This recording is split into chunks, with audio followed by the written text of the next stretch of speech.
আজ চলে এসেছি চট্টগ্রামের এক ঐতিহ্যবাহী জায়গায় সিআরবিতে। গাড়ি থেকে নামলাম আর সাথে সাথে চোখে পড়ল বিশাল বিশাল পুরনো গাছের সারি।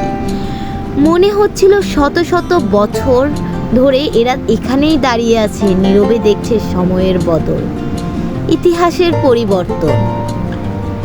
এই বিশাল বিশাল বড় বড় গাছগুলোর মাথার উপর ছায়া করে রেখেছে, পাতার ফাঁক গলে নরম রোদের আলোর ঝিরঝিরানি পড়ছে মাটিতে। চারদিকে ভরপুর সবুজ আর টাটকা অক্সিজেন, যেন একটা শুদ্ধ প্রকৃতির স্পর্শ পাচ্ছি। হালকা বাতাসে যখন পাতাগুলো তুলছে তখন এক অদ্ভুত শান্তির অনুভূতি হচ্ছিল। মনে হচ্ছিল এই গাছগুলোর যেন নিজস্ব কিছু গল্প আছে, শত বছর ধরে অনেক স্মৃতি জমিয়ে রেখেছে। গাছপালার ভেতর দিয়ে হাঁটতে হাঁটতে চলে এলাম সিআরবির প্লেগ্রাউন্ডে। এখানে সকালে দেখি কত বাচ্চা মজা করে খেলছে, কেউ ফুটবল খেলছে, কেউ দৌড়াচ্ছে, কারো চেঁচামেচিতে মাঠটা একদম প্রাণবন্ত। ছোটবেলায় সেই দিনগুলোর কথা মনে পড়ে গেল, যখন নির্ভেজাল আনন্দ ছিল খেলাধুলার মধ্যে। এমন প্রকৃতি ছিল, চারপাশে গাছ আর গাছ। প্রকৃতির বাতাস খেতে কত মানুষ আসছে, নানান ধরনের মানুষ খেলছে, কেউ বিক্রি করছে ঝালমুড়ি, কেউ চটপটি, কেউ ফুচকা। আরও সামনের দিকে হাঁটা দিলাম, সেখানে দেখলাম লাল ইটের পুরনো বিল্ডিং। এই বিল্ডিংটা চট্টগ্রামের ইতিহাসের এক গুরুত্বপূর্ণ অংশ। লাল ইটের দালানটা এখনো শক্তভাবে দাঁড়িয়ে আছে, যেন পুরনো দিনের গৌরব এখনো বুকের মধ্যে ধরে রেখেছে।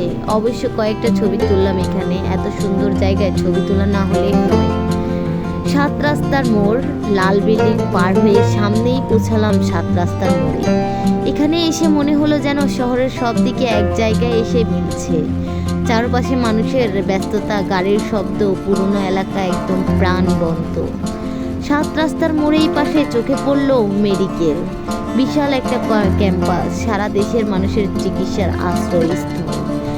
ভেবে নিলাম যেহেতু এত সুন্দর দিন কাটছে, তখন সিআরবি থেকে একটু এগিয়ে থাকা ম্যারিটাইম মিউজিয়ামটা ঘুরে আসি। তাই হাঁটতে হাঁটতে চললাম ম্যারিটাইম মিউজিয়ামের দিকে।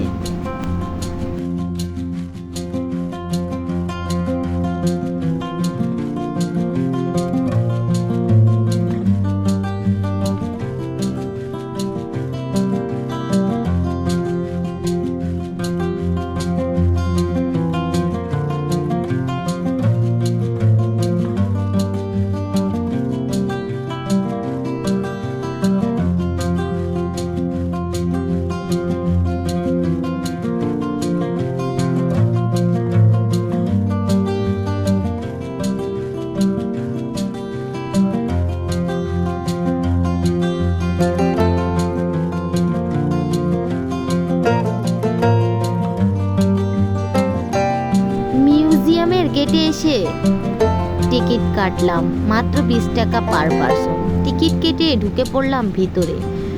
ঢুকেই মনে হলো যেন একটা আলাদা জগৎ। বড় বড় কামান দাঁড়িয়ে আছে, সামনে বিশাল বিশাল মিসাইল রাখা।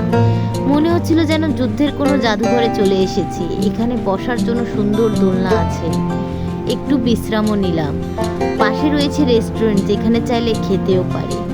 পুরো এলাকাটা ঘুরতে ঘুরতে মনে হচ্ছিল ইতিহাস আর আধুনিকতার এক মেলবন্ধনের মাঝে হাঁটছি। আজকের দিনটা চট্টগ্রামে এই প্রিয় জায়গায় এসে একদম স্মরণীয় হয়ে গেল। প্রকৃতি, ইতিহাস আর আনন্দ সবকিছু একসাথে উপভোগ করলাম। ভিডিওটি ভালো লাগলে অবশ্যই লাইক দিন, কমেন্টে আপনার অনুভূতি জানান, আর আমাদের চ্যানেলটি সাবস্ক্রাইব করতে ভুলবেন না। আপনাদের সাথে নুসরাত।